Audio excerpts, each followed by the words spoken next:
Hi there, it's Tamara Doris, your Sacramento real estate professional and your Sacramento real estate professor. And this one is for buyers. I want to talk about something that's really important that a lot of buyers or their agents are not educated on or experienced on, and so they fail to do it, and it can end up being a big mistake. I'm going to give you a few tips for some things to look for when you buy a house or you're contemplating buying a house. But number one is the most important, and it is you are not buying just a house, you are buying a neighborhood. I cannot emphasize that enough. A lot of times people are just looking at the house, the structure, does it have enough rooms? Is everything fine? Is the backyard, they're not paying attention to the neighborhood. I'm going to tell you that some of the biggest regrets buyers have had is purchasing a home where the neighborhood was not up to par with what they expected or what they need or what they desire for their family. So how do you know about a neighborhood? Well, I'll give you a couple tips. First of all, I have literally had buyers go door to door, knock on the door. Sometimes I've gone with them, sometimes they've gone on their own, and ask the neighbors, what do you think of the neighborhood? Are people friendly? Do they look out for each other? Are there a lot of parties? Right? These things matter. Now, by looking at a neighborhood, are there a lot of cars parked in the yards? I mean, if you like that, it doesn't bother you, fine. But some people that really bothers. And honestly, it does create a discount in value. So looking around with your, observable eyes is one thing. Another idea is to drive by at night or to drive by on a weekend.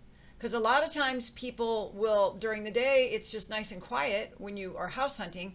But then that Friday night, oh baby, they've got people coming from all over the place. Maybe drug deals are going down, right? You don't want that.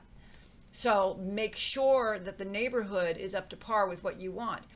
Knocking on the door, there's nothing wrong with that.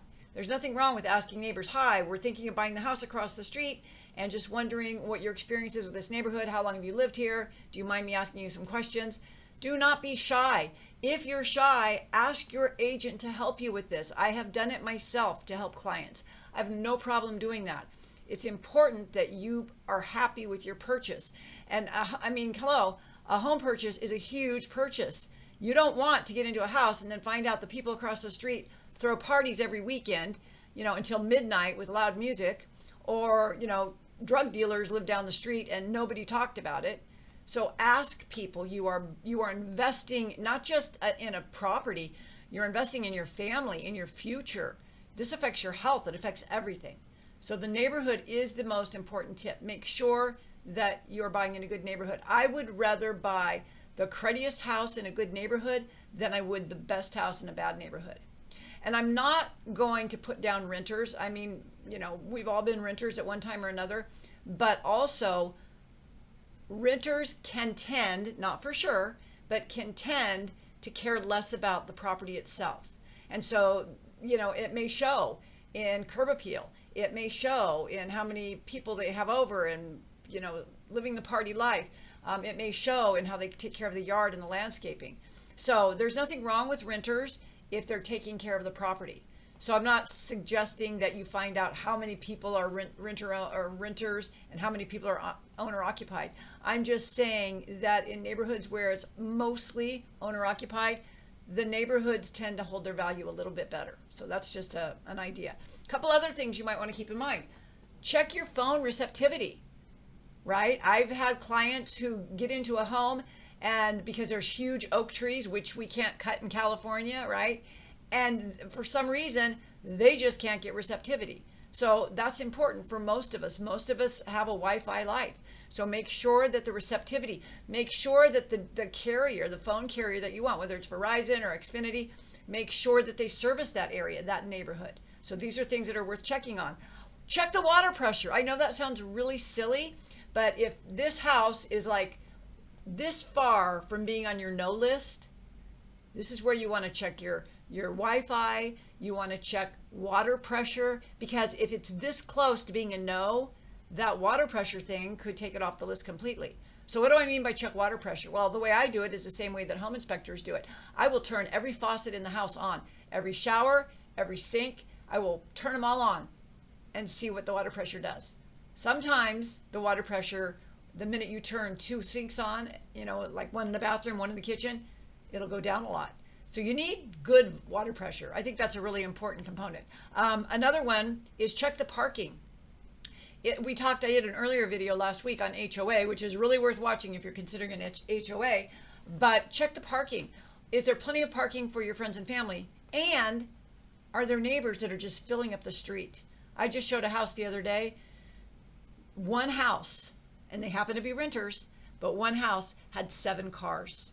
Okay, so where are your friends supposed to park? Not only that, but what does it do to the property value? How many people like coming to a neighborhood and seeing the streets just lined with cars? In Sacramento, we don't do that. Now, in LA, where my youngest daughter lives, that's pretty common. But here in Sacramento, we don't want to see all the streets lined with cars, right? I don't like it.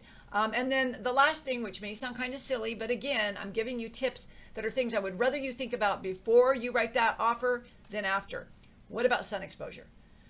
Like, I could never live in Oregon where it's cloudy all the time. I could never live somewhere without constant sunshine. Sacramento, we are blessed. We have lots of sunshine.